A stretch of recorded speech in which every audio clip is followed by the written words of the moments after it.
Hi, everybody. Welcome back to Death is My Day Job. My name is Maria Gutierrez. I am the host of this podcast. And today I have a special guest, Sierra Wagner. She is a yoga therapist with Sierra Laurel Yoga, located in Sebastopol, and she is servicing the Greater North Bay. Sierra specializes in helping those in our senior population and those with disabilities. Sierra, if you don't mind letting us know a little bit about you. And also, fun fact, me and Sierra are in BNI together. So very excited to share that and have her on the podcast today. So thank you, Sierra, if you want to let us know a little bit about you and your business and how our jobs coincide. Yes, thanks for having me.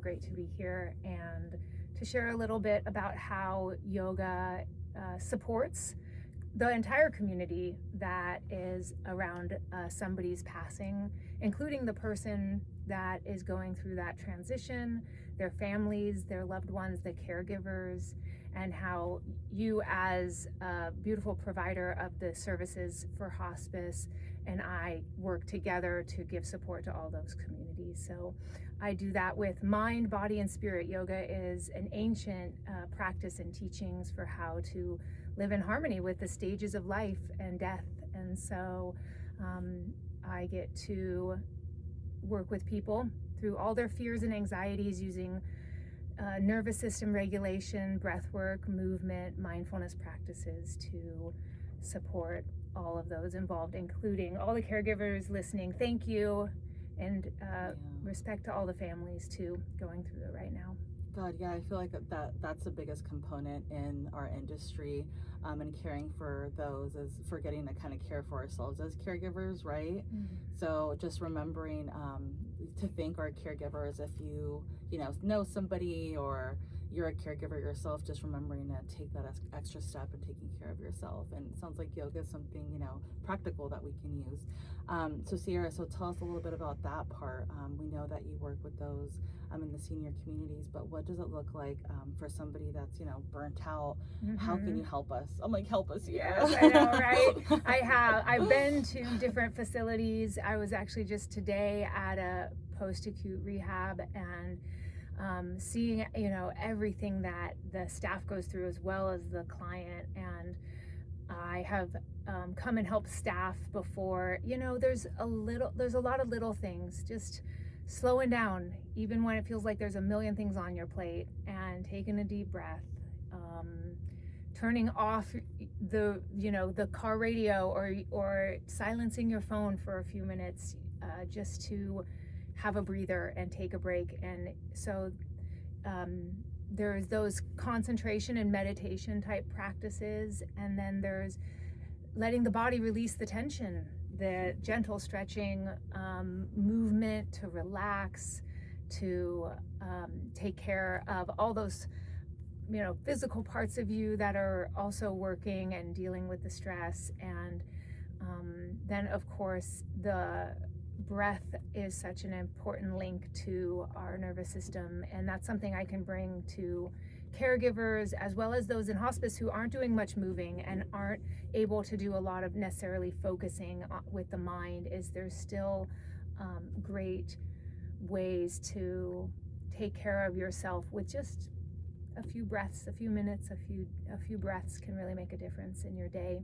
So I can work with people in their place of work, as group settings. People have hired me to do that, and nursing facilities and senior centers, all of senior living residences, all of these different kinds of places for the staff. And then I can work also individually or in groups for the residents or clients that are there at the time.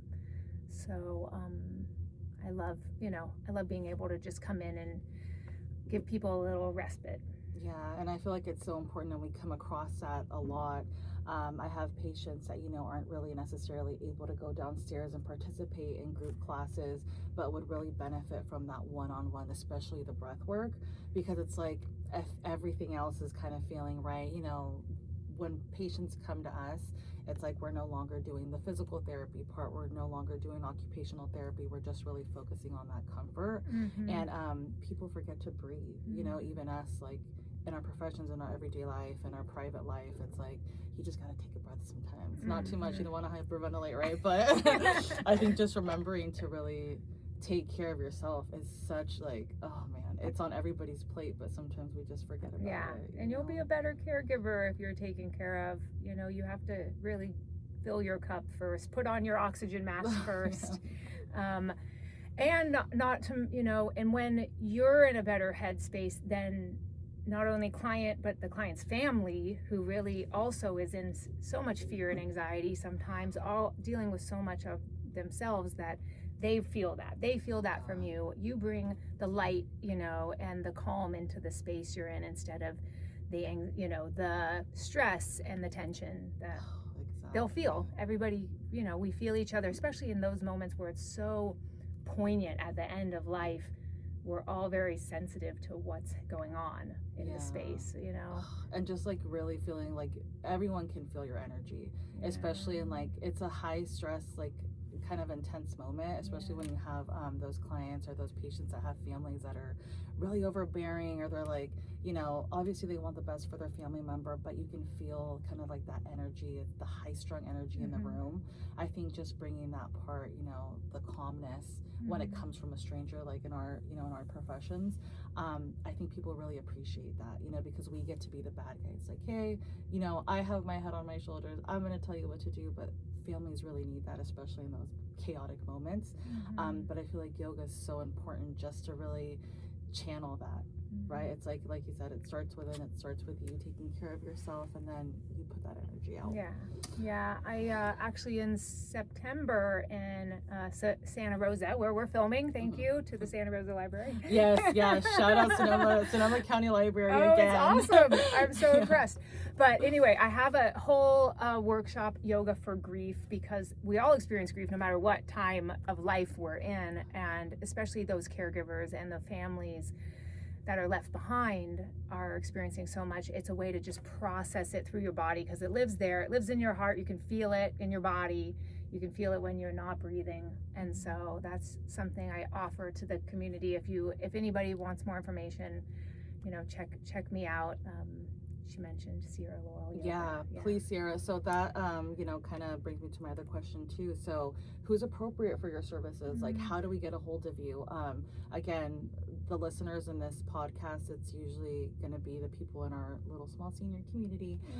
But that would really benefit from services like this, because we all know grief doesn't always look like it doesn't look the same for everybody. It's not always about death. Maybe you're grieving a loss of a breakup, or a child that's going to college like me. So it's like sometimes you want to, these grief groups are so beneficial. So how do I get a hold of you? Like, who's your ideal person? Well, you right now, we all experience like losses and get transitions in all times of life, so in that way, really, it could be anybody at a crossroads, whether that's large or small, often is experiencing some sort of bewilderment or anxiety or grief.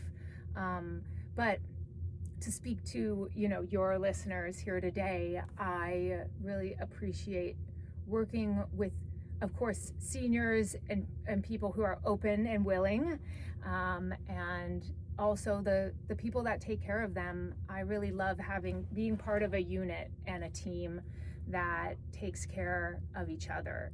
And so that might be including, of course, an elderly family member, or somebody going through disease or illness, but also the whole system and helping that system find balance. Yoga is about finding balance. And I also just want to say, one of the things that really strikes me about the hospice community is that it's people who are not afraid of dealing with those big moments in time and those existential questions. And yoga is right there in the spiritual mix and milieu of it. So people who are interested in being in their lives and present in the moment and with all the experiences and questions and everything that comes up, feeling that and being with that are my people. So we can talk about what's happening and along the way, and let all of it go, as it comes. Yeah, and I feel like that's such an important reminder because, as you know, so last week we attended Section on Aging, so shout out Section on Aging, and I think you coming, to events like that with like us who serve the senior population is so important because, like I said, a lot of the time we're taking that on, and it's a lot. Like dealing with, not just the client, but the families and the facilities and just really navigating all of that. It's really hard to just kind of remember, hey, okay, let me remember my breathing exercises. But I think if we prioritize, like, hey, you know what? I have this class with Sierra. Sierra has like this workshop coming up. I need to prioritize it. It's going to give us a better chance to take care of ourselves and the people that we're caring for. So thank you so much for sharing that, Sierra. Thanks. But let us know. So tell us more about your grief group. Can we put the link in the bio, and then how do we get a hold of you? You have your website. Tell us. It's Sierra Laurel. Like, let us know, how do we get a hold of you? Do you have any events coming up? Tell us a little bit more about that. Can I put the link in the bio? How do we get a hold of you? Sure. Of course, you can link to my website. It's sierralaurelyoga.com. There's a bunch of events on there, including Yoga for Grief in September, and a lot of information about how to work with me one-on-one. I do think having somebody you can talk to and be more vulnerable with and really work with in a very personal and private way can often be the most beneficial for people. And so I do yoga therapy sessions at my office in Sebastopol. I have an office in Oakland as well, and at people's homes and facilities. So that's one way you can also spend some time with me. I have a blog that does deal with a lot of big questions and does focus on the senior community, people with disabilities, and just humans. We all are experiencing this all together. We're all in it together. So check it out. Hope you can, say hello, drop a line. Yeah, I'm really excited to, partner with you and work with you because I feel like sometimes, especially in hospice, we have patients that aren't they're not imminent, right? They still have a little bit of time, not a lot, but they have some time. But during that time, what our goal really is to just make it meaningful. And, you're already dealing with a terminal illness and dealing with, I have to get my paperwork done and I have to do this and the trust and all this. But a lot of the times we just forget, like, you gotta let go sometimes, and I feel like bringing you into that really just takes a different approach on hospice. Like, my listeners know we're trying to do things a little bit different by bringing in like the more holistic side to hospice and remembering, why this program started, right? It's really to support the patient in their journey, and that doesn't always look like, giving you your medications or making sure, that whatever for some, for meds, we want to try to approach this from a holistic point of view, and I think your outview on this and everything, it's a perfect alignment. So I appreciate you. Well, I appreciate you. It's been fun getting to know you, and I'm impressed with all you do.